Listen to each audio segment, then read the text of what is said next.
Hey everyone, it's Brett Hornby here, and welcome back to my YouTube channel here. And just want to keep continuing on making more personal vlogs here. Here we are up to number 80. Can't believe I'm up to number 80 here. But I'm going to talk about what's strange about via rail routes. It's definitely weird about via rail routes here in Canada, as we do have somewhat of a commuter train service, but more so in eastern Canada, where it's more densely populated, where you can take a train every day. But here I am in western Canada here. We have service that's only during the peak time of the year, especially during the spring and summer. We have the Canadian route that goes out 3 times a week, and then it goes down to twice a week in the wintertime here. And what I'm going to talk about on being strange here is that I live in a major Canadian city, Calgary. However, I can't take the train via rail. I find that very strange. And also another major city that isn't on a via rail route is Regina in Saskatchewan here. However, there are some communities that I have visited and stopped in for my travels over the year that, while Calgary, a city that has over 1.2 million people, I can't take the train to Vancouver or Toronto from via rail. I know that in Calgary they have the Rocky Mountaineer, where you can go from Calgary to Banff. This route actually starts in Vancouver, and then it goes through Kamloops, and then does go through Banff and Lake Louise and Calgary. But you need to be rich to be able to take that train. That's one of the routes there. I'm just talking about commuter rails that the average folk would be able to afford and use to get around here. And I know in eastern Canada it's definitely more common for people to take train. Let's say going from Toronto to Ottawa to Montreal, for example. And I know there's another route that I think connects from Montreal to Halifax that goes a few times a week, to go from Montreal, Quebec to Atlantic Canada here. But the Canadian is what I think the via rail is most known for, and it's the longest route.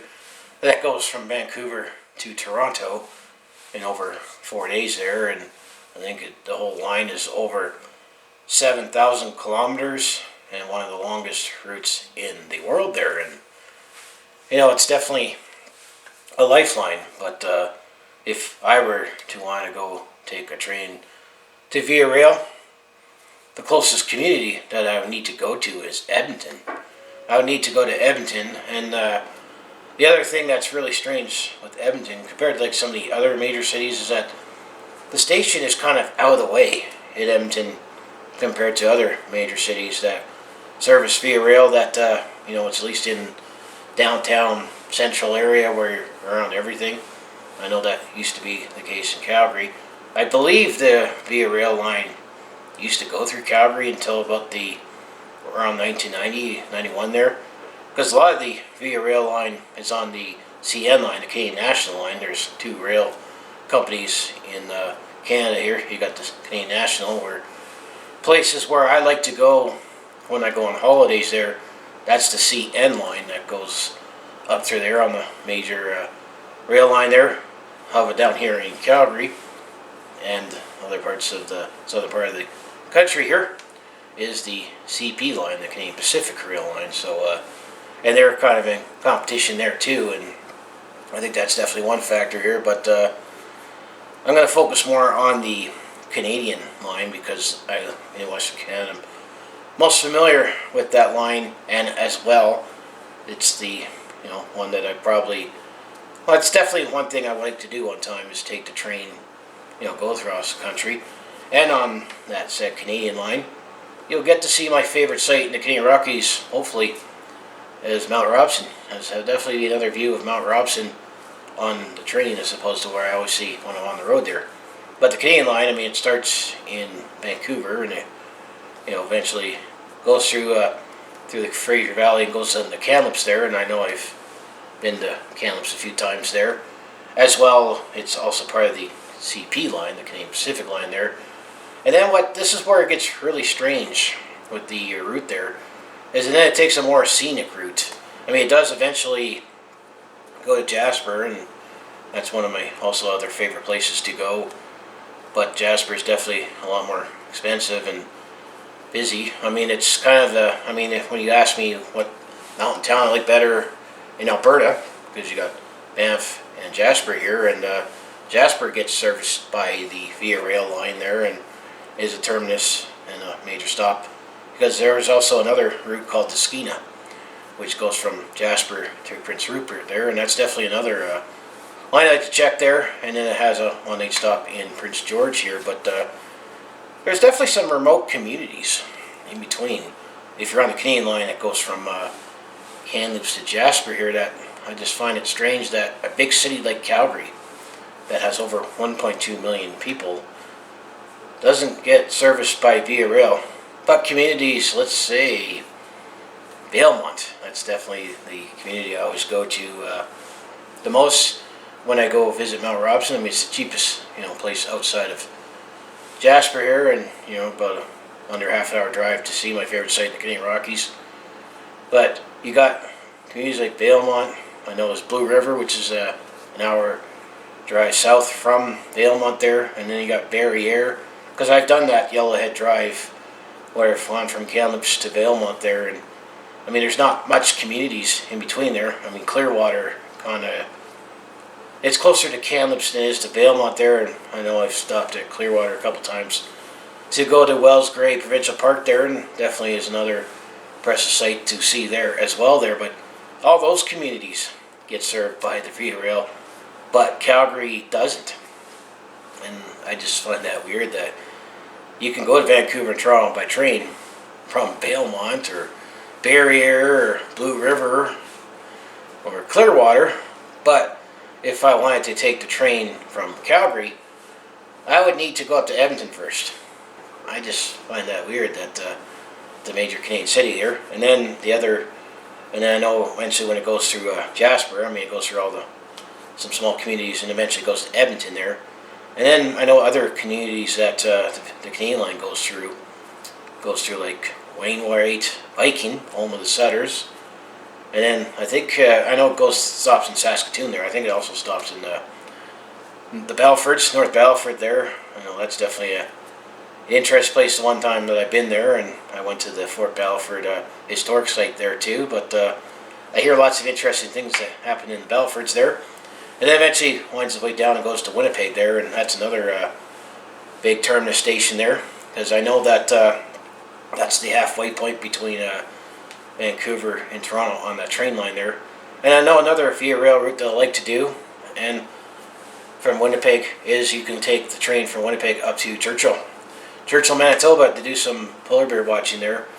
I definitely would like to do that one time there. And I know it's just the geographics of Saskatchewan and Manitoba there, because a lot of, the reason why Manitoba is a big, it's still a fair-sized province here, but I think there's just as many people that live in Calgary as in the province of Manitoba, or very close to it.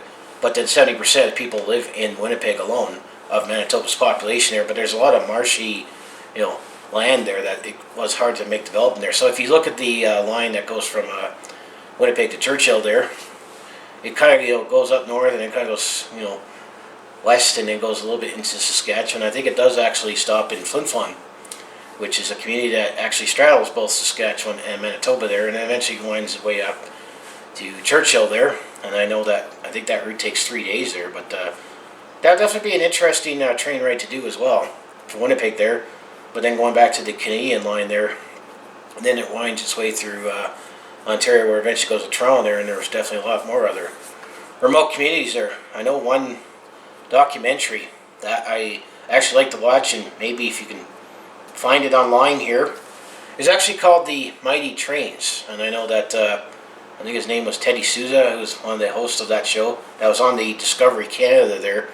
They talked about Mighty Trains, and actually one of the episodes they showed was actually talking about the Canadian, where he actually boarded in Vancouver and talked about being on the train car, what it's like being on the train car, talking to, the employees on there, some passengers on there, and then just saying, he was actually in a sleeper suite there, which definitely, is a lot more expensive than if you have a general suite there. And, if I ever did ride the train, I'd probably just use that and I can sleep on the train that way. But, that was definitely a nice documentary that I saw there. And I know there was that Shinkansen in Japan that's also on that Mighty Trains there. It's another, interesting train ride you can do to ride in Japan there. But, it also highlighted some of those remote communities that I talked about on this Canadian that, and actually, believe it or not, it actually highlighted Valemount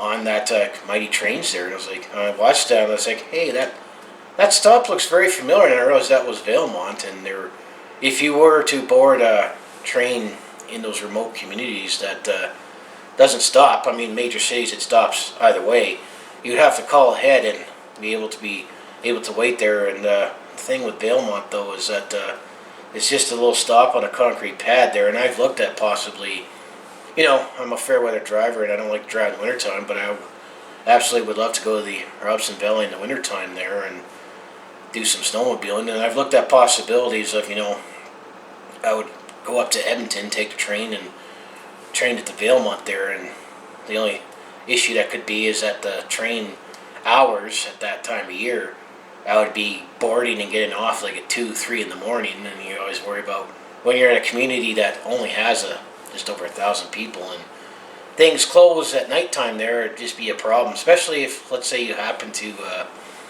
take the train, and it was minus 30 outside in the dark. That just wouldn't be good there. But it highlighted that, and it showed the routes going through, the prairies. And I know there was another community that was kind of like barely a community that serves the lifeline, was Collins, Ontario, in that, Mighty Trains. And, it just goes back to, here I live in a major metropolitan city there.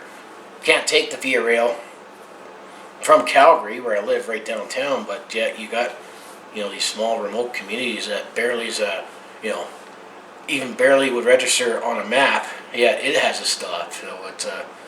It's very strange that way.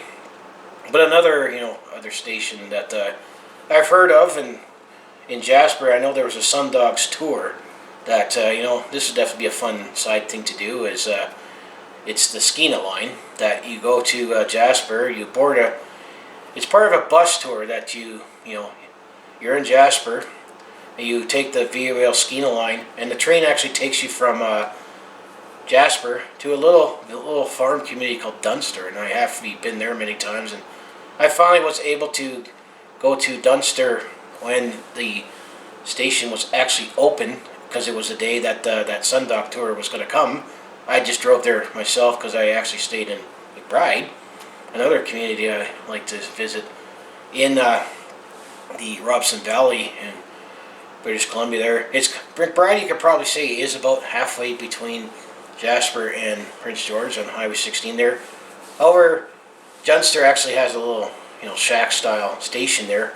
A small version of the big station that you see. Well, it's big by comparison in McBride there, yet that's another community that barely doesn't even have 1,000 people, but definitely has a nice, service station and a nice museum and a cafe if you ever, stop in McBride there. And, it's definitely a nice, charming little village. It's actually declared a village. Like, it's so small, it's a village, not even a town there. But going back to this, Sundog tour there, you take the train, it goes from Jasper, it stops in Dunster, which is, 30 kilometers east of McBride there. I think there's another tour that you actually starts you off in McBride and you take the train, but I think that's another Sundog thing. But the one that I heard about this Jasper to Dunster train here is you take the Via Rail Skeena, which is a smaller train. And I know on my channel there I captured, I was taking a break at Moose Lake before I went to Valemount last fall there, and I realized that was the Skeena train, so I captured a video of the Skeena going by. It was on the way to Jasper, so I was stopping at Moose Lake there. But it's just weird that you get these small farm communities or village of less than 1,000 people that you could take the Via Rail.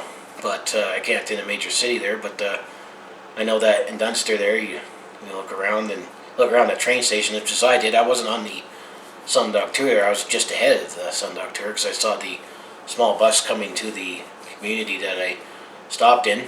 But then after you take the train to Dunster, you take the bus to go back, and then you stop in like at Rearguard Falls, and my favorite site, the Canadian Rockies Mount Robson, and eventually takes you back to Jasper here. And I mean, Jasper is one of those historic train stations too, right in the town there. Which, I mean, I definitely like the style of the train stations that you see. That kind of has that similar style there. And I remember when I was in the Dunster train station, it actually had some historical pictures of the Robson Valley, and the fact that it showed blueprints. Well, definitely me being in the engineering and mining industry, I definitely have an idea what all the drawings look like. All the symbols and terminology they use, and they had a template and separate styles of stations that built there. And I know, speaking of other cities that don't get services by Via Rail there, I know that on the CP line there, I mean, you got Calgary, and eventually on the way to Regina there, I know Medicine Hat is another major, not to say major city, it's a city in Alberta, just before you get into Saskatchewan there on the Trans-Canada number 1.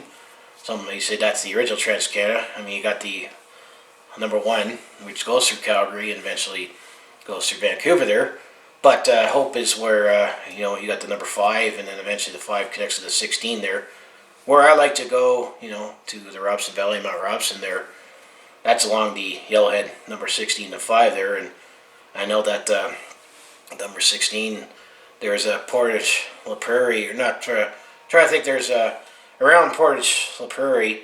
I know that when I drove to Winnipeg there a few years ago, there's an intersection where you're on the number 1 there, and there's a Petro-Canada that's by there, where the intersection of 1 and 16, and eventually the 16, that's that same 16 that starts off just outside of Portage La Prairie, and eventually would take you through Saskatoon, Edmonton, Jasper, Prince George, and Prince Rupert there. And the other crazy thing, gives you an idea how big British Columbia is, that I just googled, just for the heck of it, thinking how long would it take to drive from here, Calgary, to Prince Rupert, and then I looked at how long would it take for me to drive from here to Las Vegas here, and actually I think it's only an hour or two longer to drive from Calgary to Las Vegas than it would be to Prince Rupert there, because I know that'd definitely be a drive to do, but I'm thinking I'd maybe have to drive to Vegas first before I drive to Prince Rupert here. But I mean, it's definitely a lifeline, and definitely one of the part of our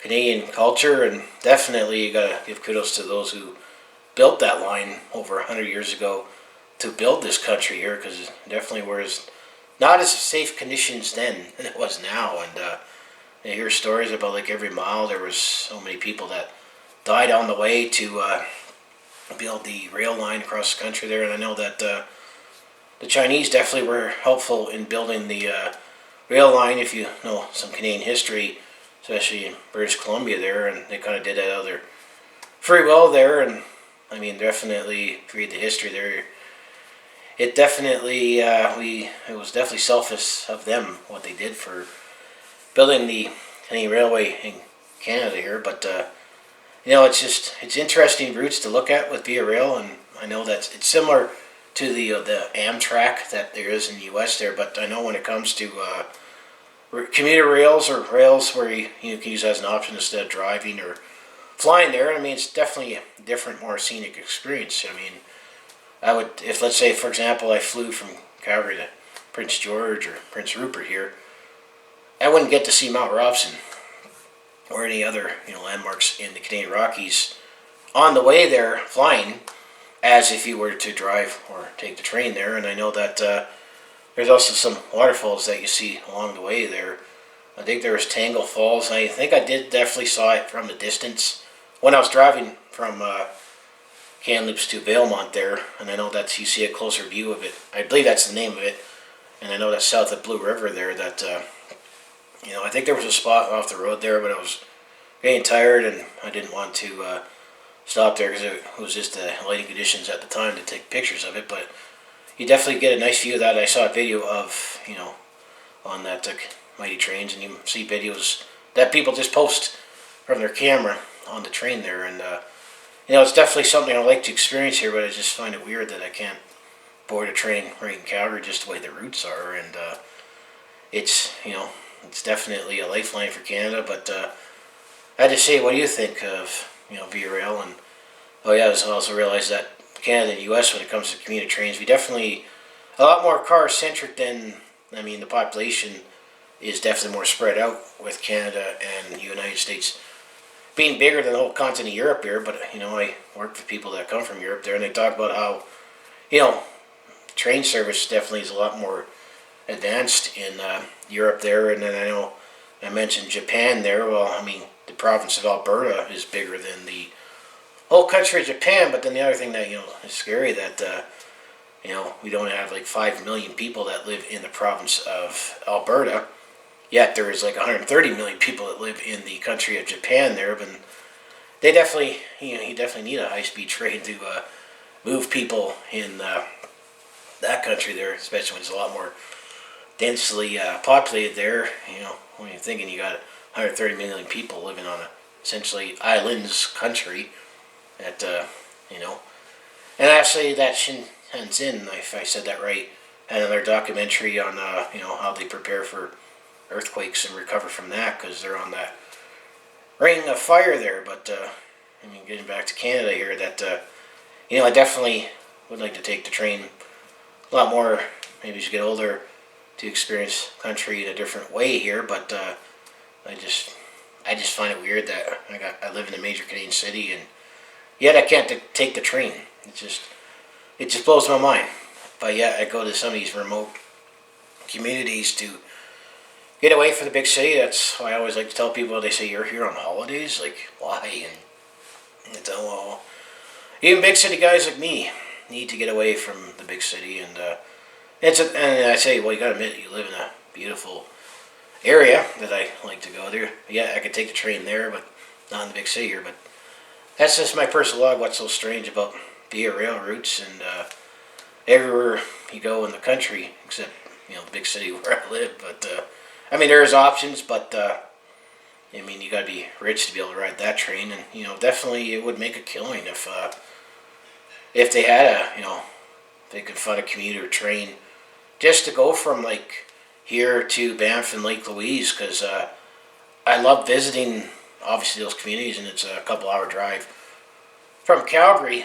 But I definitely don't like driving in those communities because of the traffic and that. And I definitely think it would definitely make a killing if they can make a regular year-round train service that's affordable, where let's say on Friday you could say, hey, I want to go to Banff and Lake Louise this weekend, and take the train and maybe do a day trip out of it. Or that's just an idea out there. But I hear that's expensive. But if Europe is able to do it, but I know they're, despite being smaller than Canada and the United States, they definitely have a bigger population base that makes it more feasible. And I know there's always that pipe dream of having a commuter train from here to Edmonton, but that high-speed thing, that's not going to happen, or at least not in my lifetime, because it'd be too expensive to build that. And getting back to the population base, it wouldn't be that much faster. Red Arrow is definitely the best bus service, or e-bus, where you can connect from Calgary to Edmonton, every day. And I know that some people I work with who come from Edmonton to come down here to Calgary, use that service because it's cheap and practical, and you have Wi-Fi on there, you can work on the bus there. But that's just my personal blog on talking about what's strange about Via Rail routes. But that's just me. It's just I have this perspective because I live in the big city here.